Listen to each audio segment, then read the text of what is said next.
大家好，歡迎返到嚟阿哈 Moment 頻道，我係 Kiwi。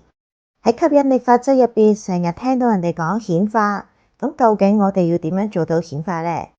今日就教大家下訂單同埋顯化嘅程序係要點樣做。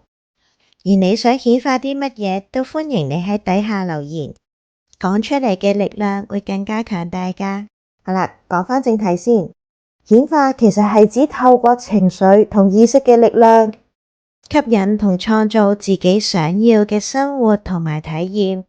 根據吸引力法則，思想同情緒會影響我哋所吸引嘅經驗同結果。透過正面嘅思想同情緒，可以吸引多啲正面嘅事物同體驗。事實上，顯化係一種心理學同自我發展領域嘅概念，利用自己嘅內在力量同埋想象力去吸引自己夢想要嘅理想生活。因為我哋每日都生活喺顯化當中，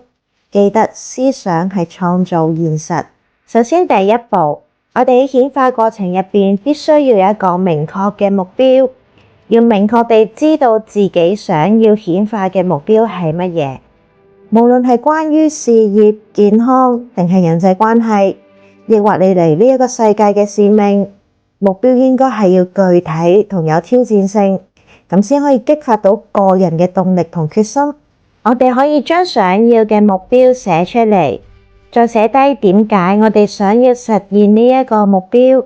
再寫低呢一個目標會喺幾時完成、幾時出現。呢個就係學習吸引力法則嘅人成日都講嘅落訂單。透過寫嘅方式，俾自己清楚需要達成嘅目標。寫嘅過程會同宇宙發出正向嘅能量同情緒，吸引我哋想要嘅事物同經驗。當我哋集中喺正面嘅諗法同感受嘅時候，記住同頻相吸，我哋就會出現正面嘅思維同埋震動頻率。咁到時我哋就可以好容易咁將想要嘅嘢吸引過嚟，達到同頻相吸嘅效果啦。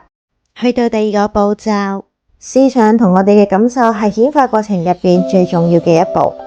我哋將感受呈現喺腦海入邊，諗住自己已經達成目標嘅情景，諗住你有幾興奮同開心，諗下周圍嘅環境細節。透過呢一種方法，可以激發內在嘅動機同信念，增強對目標嘅渴求同決心，仲可以利用視覺化嚟想象一下當時嘅情景。其實我哋嘅思想係分咗3部分嘅，分別係意識、潛意識同超意識。不過今集呢就唔詳細介紹啦。如果大家都想知道更加多關於思想意識方面嘅資訊，歡迎喺底下留言，我將會做另外一段片嚟去介紹一下我哋嘅思想同埋潛意識。跟住第3步就係培養正向嘅情緒同震動頻率。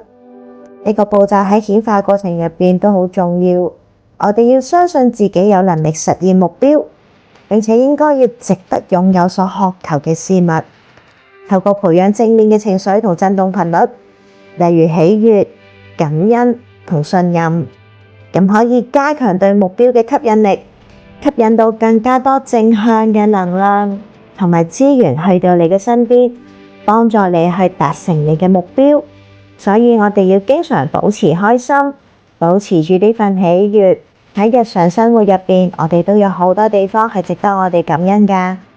例如我哋感恩而家有高速嘅網絡，可以令到我哋睇 YouTube 嘅片段，可以上網學習更加多唔同嘅知識。呢一啲日常生活小事都好值得我哋去感恩。第4個步驟就係行動。我哋需要有實際嘅行動力，需要作出一啲實際嘅行動，先至可以邁向你嘅目標。喺我哋行動嘅時候，可能會遇到一啲挑戰或者恐懼，但係我哋必須要跨過呢啲恐懼同埋挑戰。可能我哋需要跳出我哋嘅舒適圈，不過我哋唔需要擔心，因為我哋要明白到喺恐懼嘅背後就係最大嘅顯化。當我哋跳過呢啲恐懼嘅時候，你想要嘅目標就喺後邊。例如我哋想揾一份新嘅工作，我哋都要有實際嘅行動。可能我哋都要去見工面試，中間我哋唔知道人哋問我哋咩問題，或者我哋可能會驚我哋唔識答，但係我哋點都係要勇氣跨出呢一步去面試，經過呢一個步驟先可以成功揾到一份理想嘅工作。去到最後，我哋需要嘅就係相信同埋接受。當我哋一步一步走向前，保持住相信唔好懷疑嘅態度，透過不斷重複呢個過程，就可以逐漸實現自己嘅目標同願望，創造出更加豐盛同美好嘅生活。經常保持住高振動頻率，當我哋同宇宙嘅能量對齊嘅情況下，宇宙就會發送訂單俾你，就好似喺現實生活入邊，我哋上網購完之後都要等速遞員送貨去到我哋屋企。喺呢度我可以舉個例子俾大家，例如大家想喺半年內成功減肥，呢一個係你嘅目標。之後我哋再諗下減肥成功，可以着起你一路都好想買嘅嗰套衫，感受一下嗰刻有幾咁興奮，個人係幾咁充滿自信，保持住呢一份振動頻率，相信自己係值得擁有呢一個完美身材。跟住我哋就要採取行動。如果平日係好懶散嘅你就要跳出呢個舒適圈，例如去健身、跑步、做運動，或者成日出街食飯嘅你，需要自己預備一下早、午、